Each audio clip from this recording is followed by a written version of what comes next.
Oh man, see, I was gonna make a video, guys, because you know you guys love the LS stuff and I love LS's too, even though it feels like that's all we've been kind of fooling with for the past couple videos.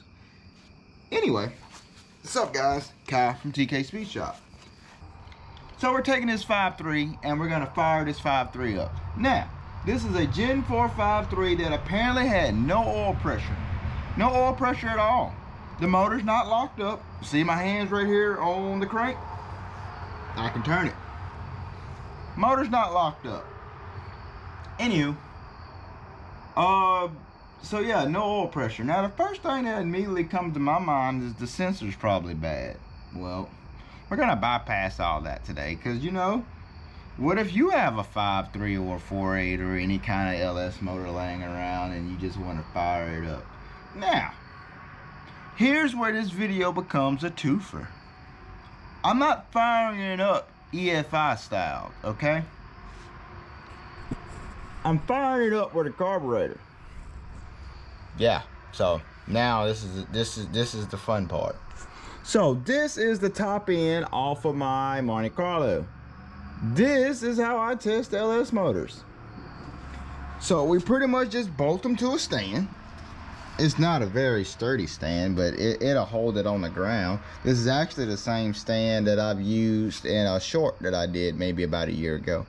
Anywho, this is way too much carburetor for this little old stock 5.3, but it's gonna get the job done.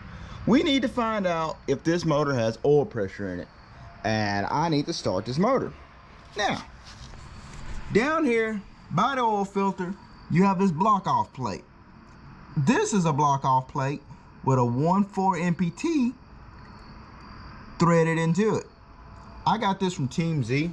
I use this for not only testing these LS motors, but I also use it for my oil sensor. I always relocate mine down here, because if you got a motor out and you got it in a vehicle, especially Silverado guys, you know this better than anybody. This is prone to breaking. And once that breaks and you got the stock intake on, it's kind of a pain to, you're in your truck and you're having to fight and get, so all my motors, I always bypass this. I always ignore that one and I go straight down here, because you get the same signal down there. You get the same pressure down there that you would get up there. I just got it zip-diddy-doo-dah to my oil pressure gauge. That way I can monitor it when we crank this thing up. Now, you might ask, how are we cranking this beautiful 5.3 up? Well, we got a battery, a boat tank with a click-clacky. We got probably some gas. There's some in there. It's enough to do what we need to do. And we have this. Now, I only own one of these because, again, I am cheap, but I use this to fire up LS motors, especially since it's a carbureted kind of get up. So this is a MSD. I believe this one's a 6014. Yeah, this is a 6014. This one comes with both the wiring harness for a Gen 3 and a Gen 4. Okay, so I'm pretty much gonna snake this on here, and you're gonna see how this controls this, and in return we're gonna use the MSD setup to fire this LS motor to check for oil pressure. And we'll learn two things from this, or I'll learn something from this and you'll learn something. You'll learn two things from this. One, I don't know if this motor has oil pressure or not, and so will you. And two, if you're curious about how to carburetor swap an LS motor, super simple, and breaking it down to like that bare essentials, this is also the video for you, because everything I just showed you is how you fire and swap an LS to a carburetor. Yep. Anywho, enough blabbering. Let's get you set up, and I can kind of like finagle this harness onto this so you can see how we're gonna do it. All right, so step one, I'm only gonna show you one of the wiring harnesses because my other one is in the Monte Carlo. So this is the Gen 4 harness, okay? Pretty self-explanatory. There's 2 wires that go to it, and they're labeled. That one says crank, so that'll go to your crank sensor, and this one says cam. Just want to go to your cam sensor. Now, I've already done you the pleasure of showing you where the cam sensor is, because I've already unplugged it. So we're just gonna boop. See how that simple that was? Now we're gonna take this and we're gonna snake it all the way up, all the way up. Oop, come here. All the way over and all the way down over here by the starter. So we're gonna, how about I just put you right there? Okay. So you watch me put the cam in. What's up, Slick? And we're gonna put the crank. Now the crank's behind the starter, so we're gonna weasel our way back here. Get in there.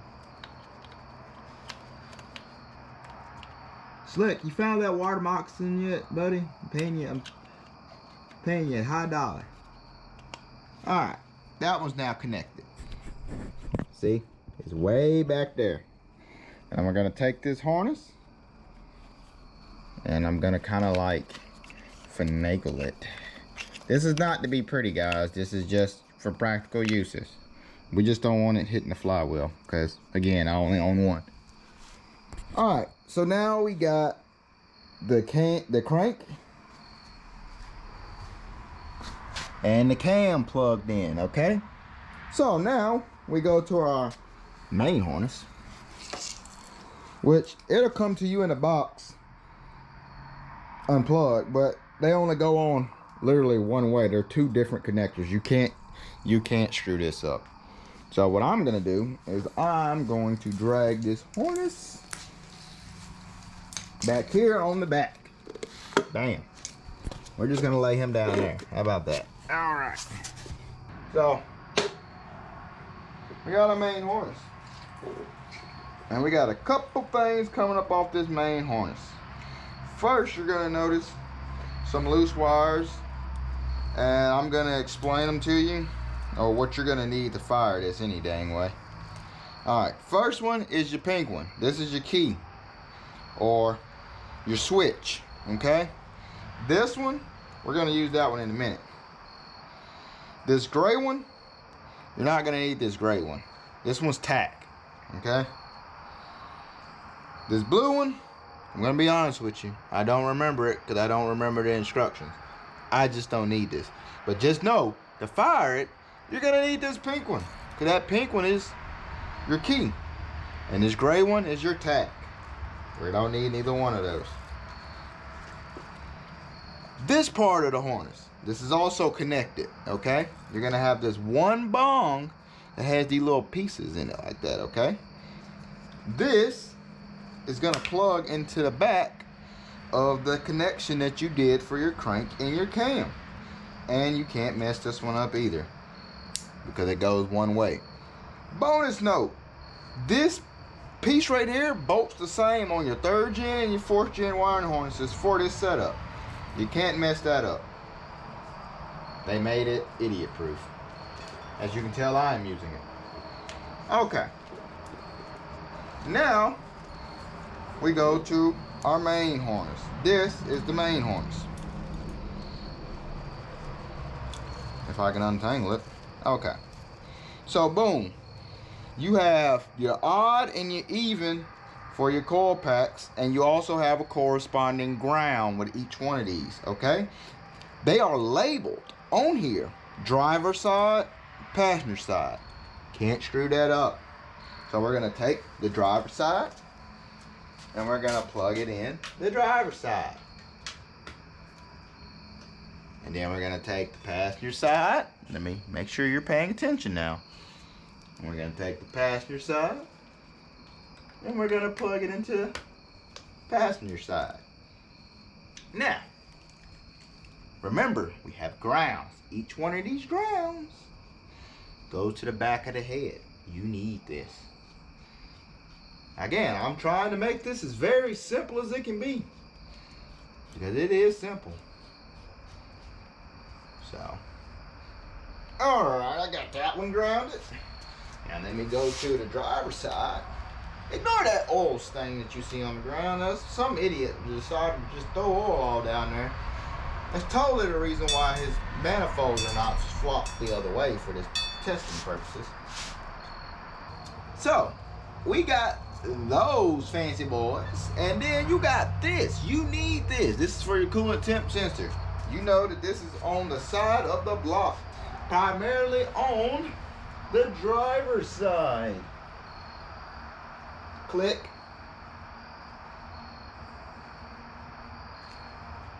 At any moment you need to stop and pause because this is too much, man.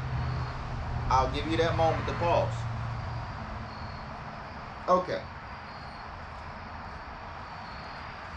So we got the driver's side, the passenger side, the two back bolts for the grounds, the water temp sensor. We connected the crank and the cam sensor, and they make their merit connection here. There's nothing else left to plug up on this harness.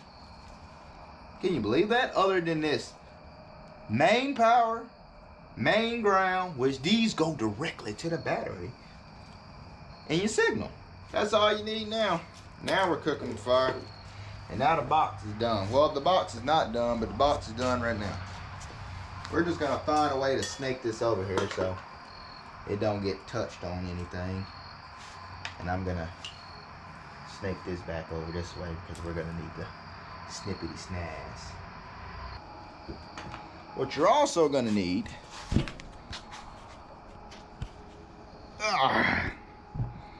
is you're gonna need a sad cable, which is this ground.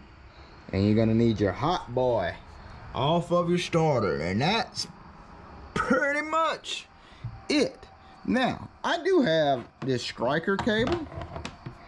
All right, this is pretty much what this is the old school guy's way of taking a screwdriver and arcing that over.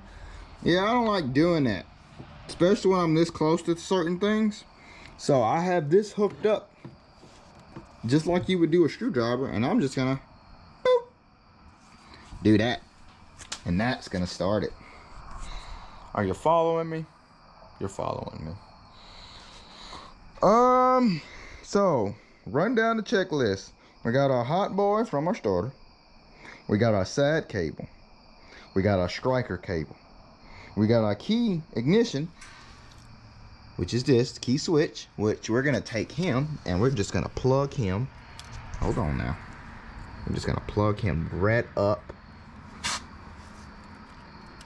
Yep, right up, right above. You see, right above. Okay. Now that we got that, also, this works as a kill switch. This pink wire, if we're running this and we need to kill it real quick, we just undo it and it's done. Simple. I am horrible at explaining things, but I am trying for you guys. Oh, now I remember. On this box, you see that? We have a port. We need that port. This is vacuum hose. And by vacuum hose, I mean a lot of vacuum hose. So, we're going to unravel this. Run him all the way over here. He's long for this very reason. And we're just going to... Map sensor has now been secured. I'm getting awfully dangerously close to things that move, aren't I? Anywho, yeah, we need to kind of, there got to be a way to, yeah. It's not going to stay there, but it makes me feel better. Actually, I can make it stay. We're just going to unplug you, put you here, and put you here. There. And now I won't have to worry about losing that until it decides to do dumb things. So, I need to get a clip on that click clacking, and we're about to get started, guys. what was that, 10 minutes? And most of that was me just jibber jabbering. No.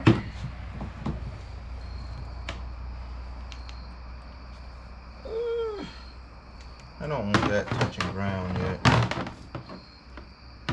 That might make for a good time. Alright. First I need to know if the click clacky still works. Cause be my luck, it don't.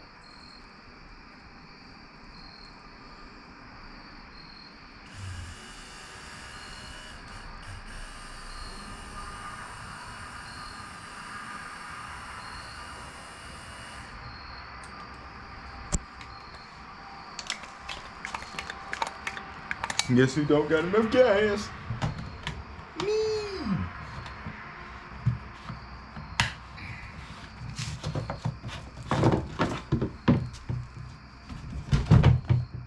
There's some gas in there. What the hell?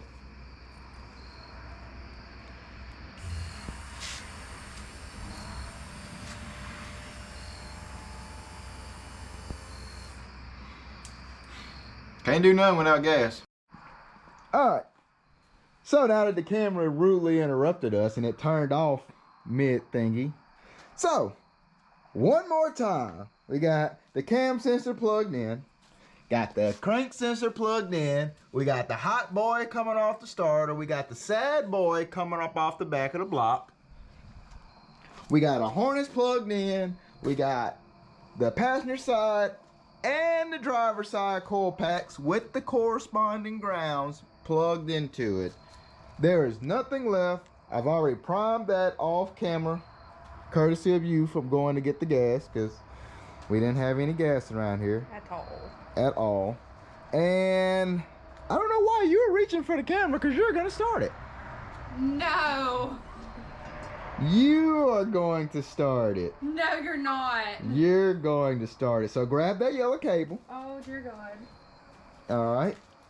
It's already primed. Well, let's double check. Yep, there's gas in it. Okay. So you're gonna take that yellow cable, okay? Touch it to the positive? And you're gonna touch it to the positive. Do I leave it there or do I just take it off? You just touch it until it cranks. Okay. Okay. I don't like electricity. It's okay.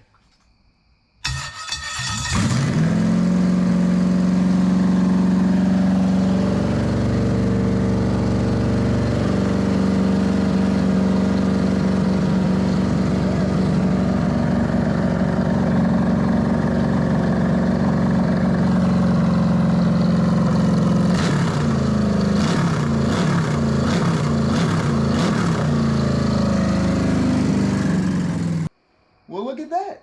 It ran perfectly fine. It had 50 pounds of oil pressure. So we've confirmed that it wasn't an oil pressure problem. And that's how quick and simple and easy it is to set up an MSD 6040 and carburate your LS all at the same time. Just a couple coil packs. The harness self-explanatory.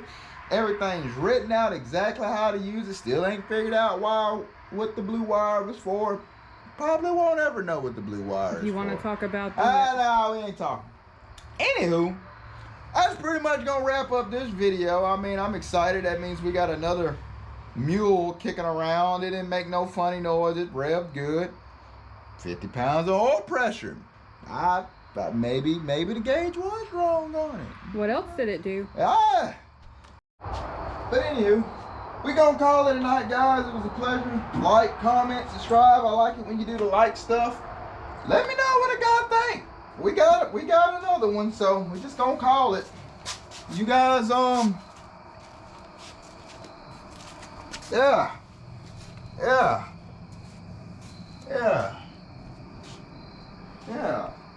Perfectly fine. You guys have a great night. Don't forget to subscribe. It was a bad start.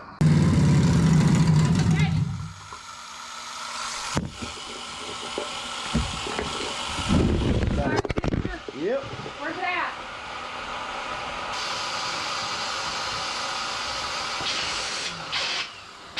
It was the starter. It was just the starter, I'm sending that to Charlie. It was just the starter.